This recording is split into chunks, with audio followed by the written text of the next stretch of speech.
Hello class, Professor Anderson here. Let's talk about adding vectors using their components and see if this is a perhaps simpler way to attack some of these problems. I think you'll find that it is. So let's say we have the following. Let's say we have vector A. We can write that as A sub x I hat plus A sub y j hat. And now we have vector B, which is B sub x I hat plus B sub y j hat. Those are some numbers that we would put in there, but we don't have those numbers yet. And let's calculate C, where C is the sum of those two. How do I deal with this mathematically? Well, we can just plug these things in, right? C is equal to A, which is this thing. Ax I hat plus Ay j hat. Put some parentheses around it. Plus the vector B, which is this thing.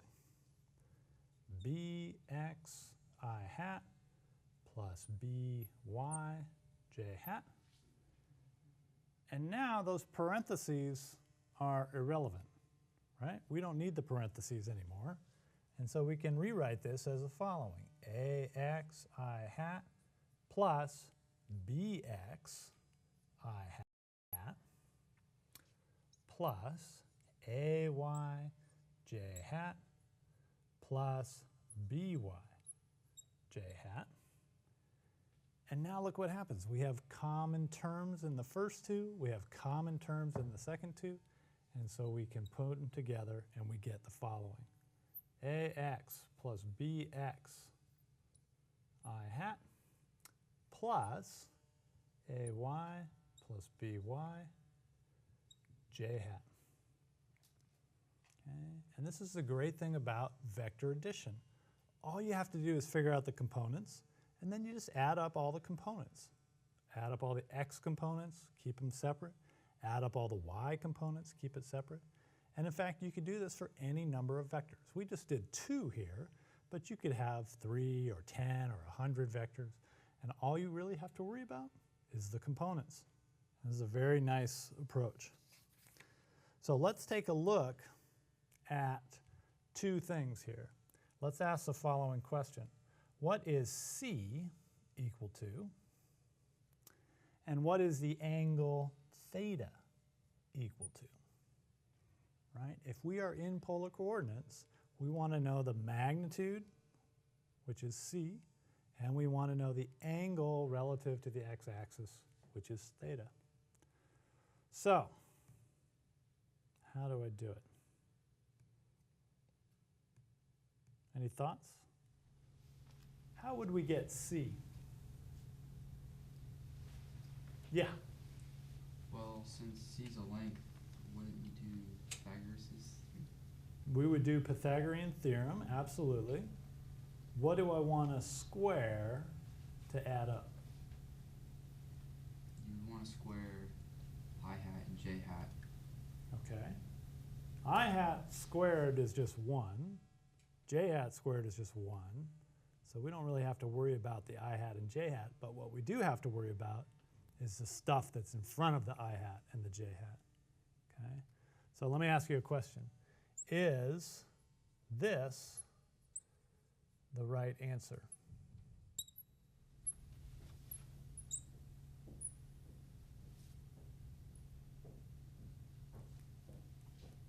Is that the right answer? Is that the magnitude of vector C? Show of hands. Who thinks it is the right answer? Who thinks it's the wrong answer?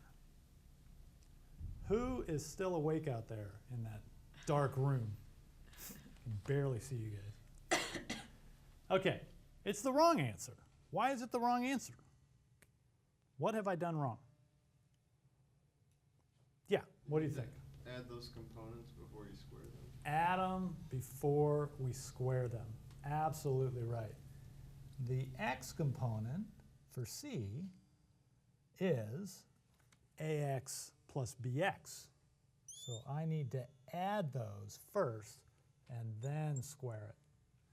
The y component for C is ay plus by. I need to add those first and then square it, okay?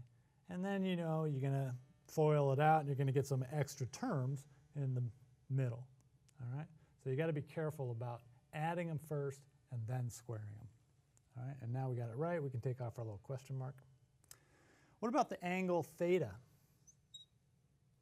How am I going to calculate theta for this vector C? Somebody that hasn't answered yet, raise your hand and tell me what you think. Whether it's right or wrong, don't even worry about it. How should I calculate theta?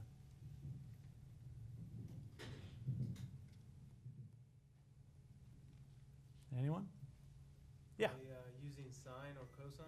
Using sine or cosine. All right. So let's say we use sine, right? What should I put inside the argument? What will go in there? Opposite over hypotenuse? Yep. Opposite over hypotenuse. What is the opposite?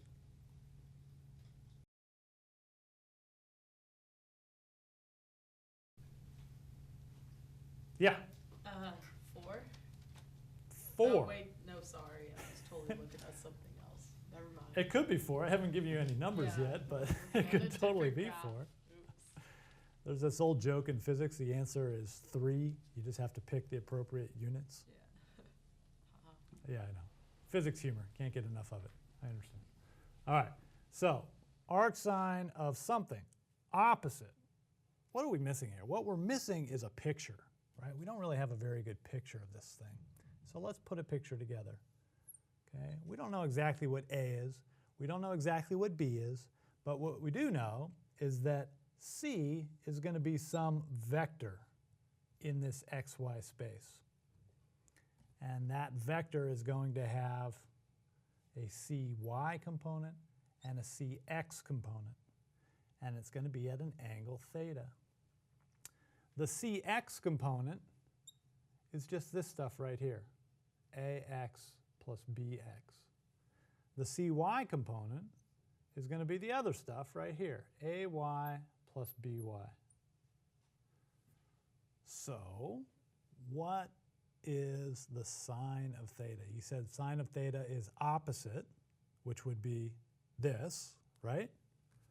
C sub y, over hypotenuse, which is regular old C. Okay. And now you know what that stuff is. You can plug it in. Cy is this stuff right here, ay plus by. C is this big long thing right here, the square root of all this stuff. Okay, so at that point, now if you have numbers, you can plug it in, and maybe you get 4, or maybe you get something else. Who knows? All right. I don't think that was clear at all, but if it's really bad, come see me in office hours. Otherwise, cheers.